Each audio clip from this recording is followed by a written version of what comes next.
আমার আব্বাজানের মুখে শুনছিলাম, আমার দাদাজান রহমতুল্লাহি আলাই তার কথা বলছিলেন।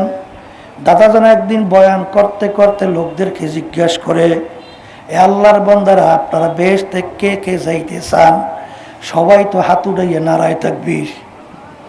বেহেশতে যাইতেছেন এরকম মানুষ আছে? সবাই চায় না? তখন দাদাজান বলে, মাশাআল্লাহ বাজান, আমি খুব খুশি হয়েছি। মাশাআল্লাহ, আপনারা সবাই বেহেশতে যাইতে চান, এটা খুশি না? কিন্তু আপনার কাছে একটা বিচার রাইখে গেলাম, আপনার বাড়ির পাশে হিন্দু হরিচরণ, আরে ও ফজরের সময় নাকটাই না ঘুমায়, ফজরের সময় মসজিদ যখন আজান দেয় ও অজু কইরা মসজিদে যায় নাই, তুমিও মসজিদে যাও নাই। আরে জহুরে আমার মালিক তোমাকে দাওয়াত দিল, যাও নাই। আসরে তুমি মসজিদে যাও নাই, মাগরিবে যাও নাই, এশায় যাও নাই। আল্লাহর হুকুম পর্দা ফরজ করো নাই। রমজান মাসে রমজানে ফরজ রোজা তুমি রাখো নাই। ধনী হইছ, হজ যাকাত আদায় করো নাই। আরে হারাম হালাল তমিজ কইরা খাও নাই, চলো নাই।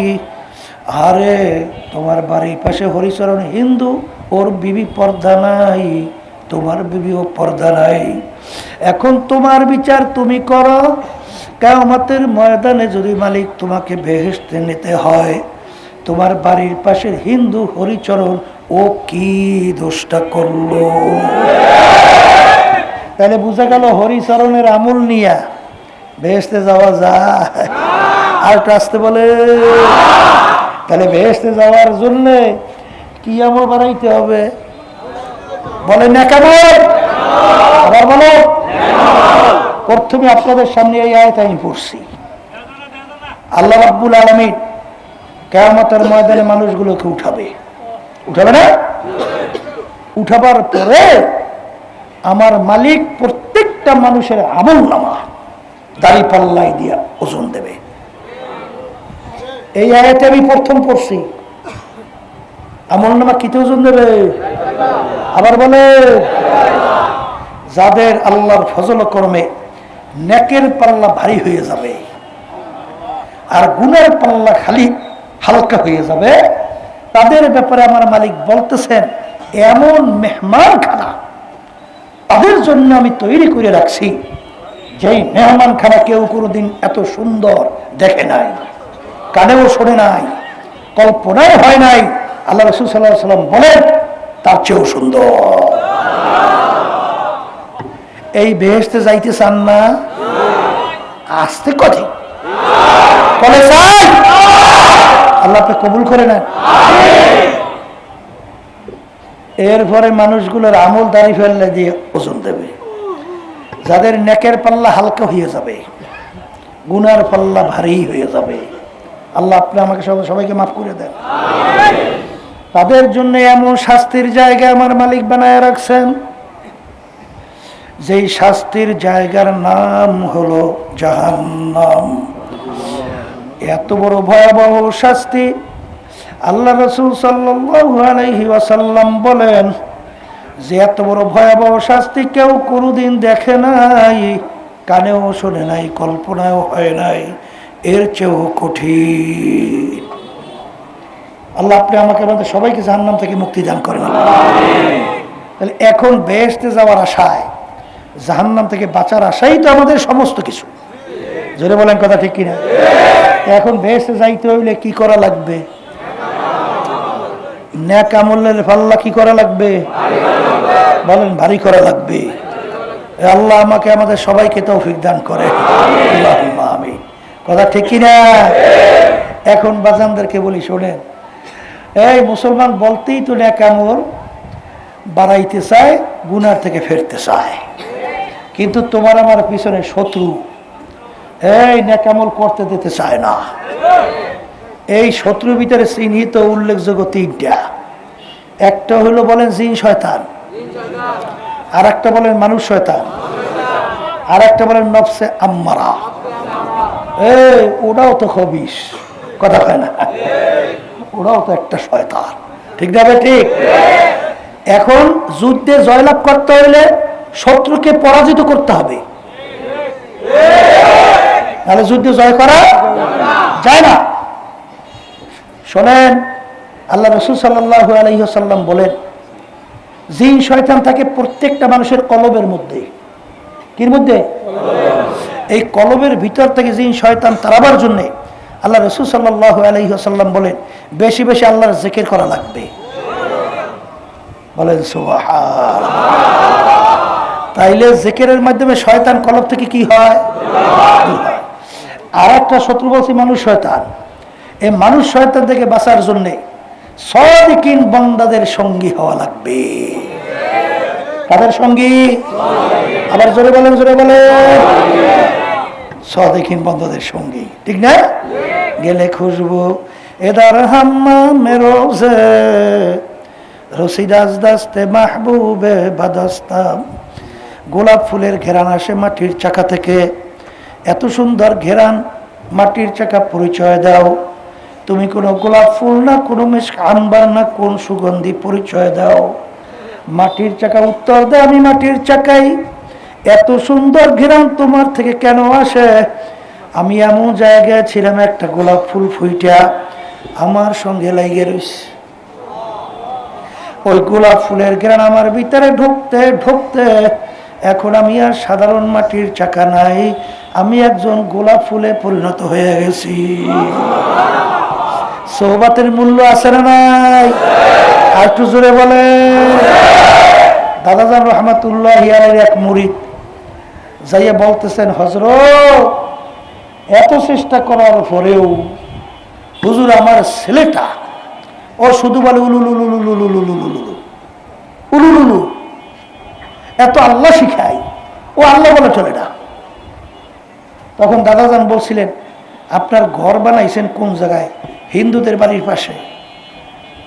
যে হুজুর হিন্দুদের বাড়ির পাশে বানাইছি। বলে আপনার ঘরটা ওখান থেকে সরাইতে হবে।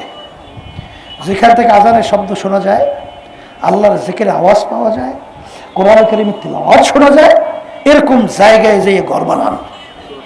আল্লাহর বান্দা ঘর ভাঙ্গে যাইয়া এরকম জায়গায় ঘর বানাবার পরই কিছুদিন পরই এখন এই বাচ্চা বলে আল্লাহ আল্লাহ আল্লাহ আল্লাহ আল্লাহ আল্লাহ আল্লাহ আল্লাহ। কি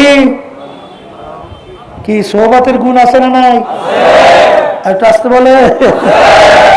তাইলে ভালো মানুষের সঙ্গে যাওয়া যায়, লাগবে লাগবে না লাগবে না? এই আরেকটা শত্রু বলছি, নফসে আম্মারা। নফসে আম্মারা থেকে বাঁচার জন্য জিহাদ করতে হবে। যারা বলেন কি করতে হবে?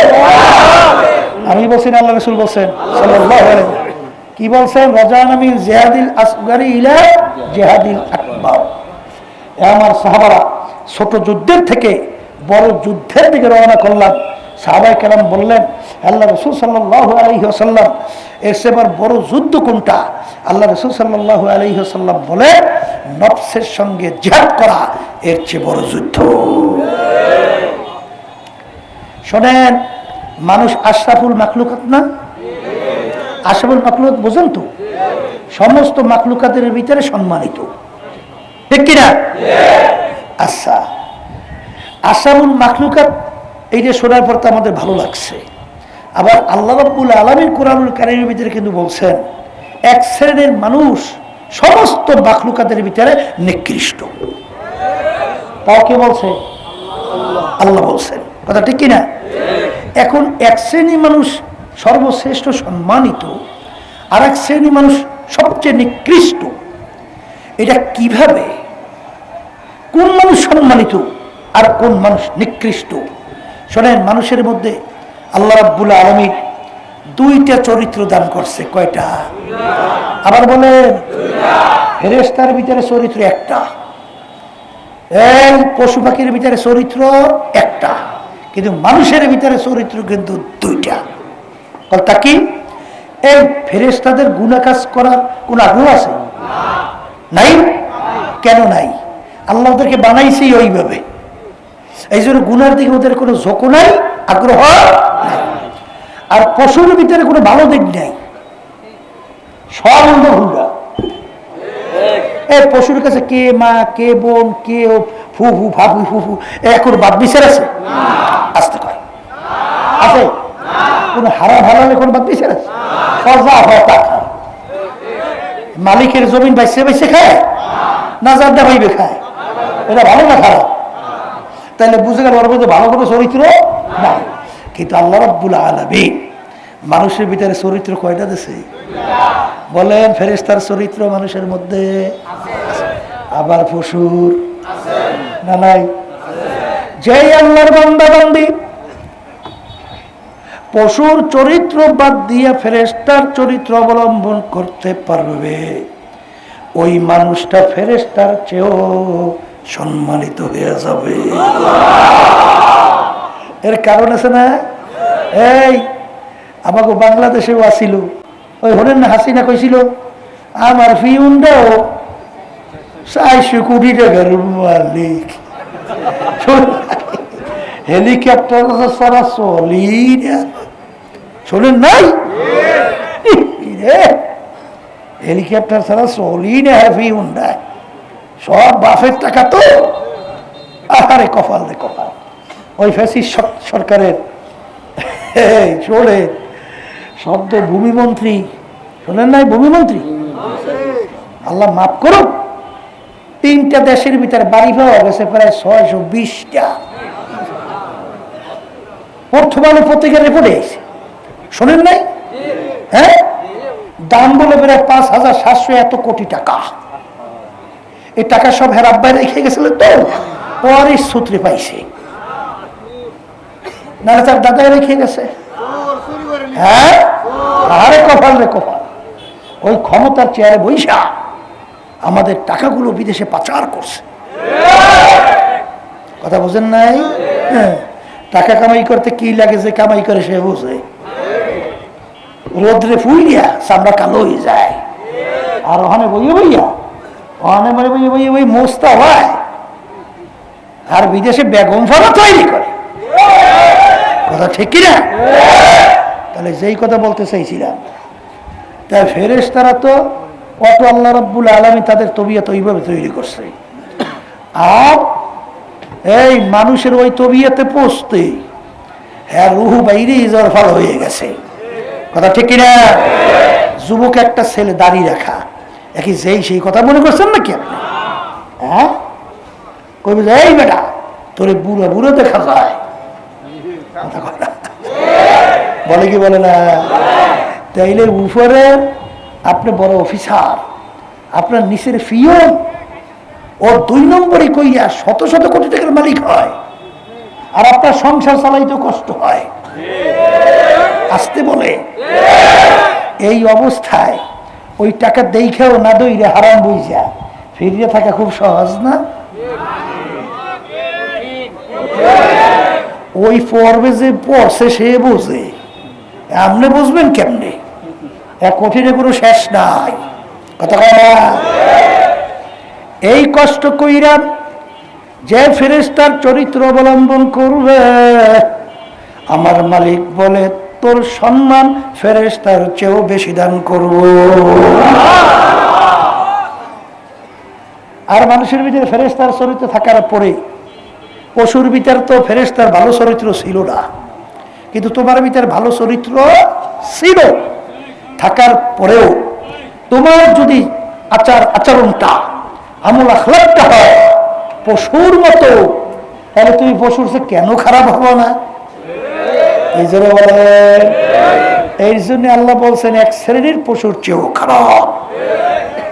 তাহলে এখন নফসের সঙ্গে জিহাদ করা লাগবে, একটু আসতে বলেন, লাগবে। জিহাদ কিন্তু অত সহজ না, বড় কঠিন। এই জন্য আল্লাহর কাছে দোয়া করতে হবে।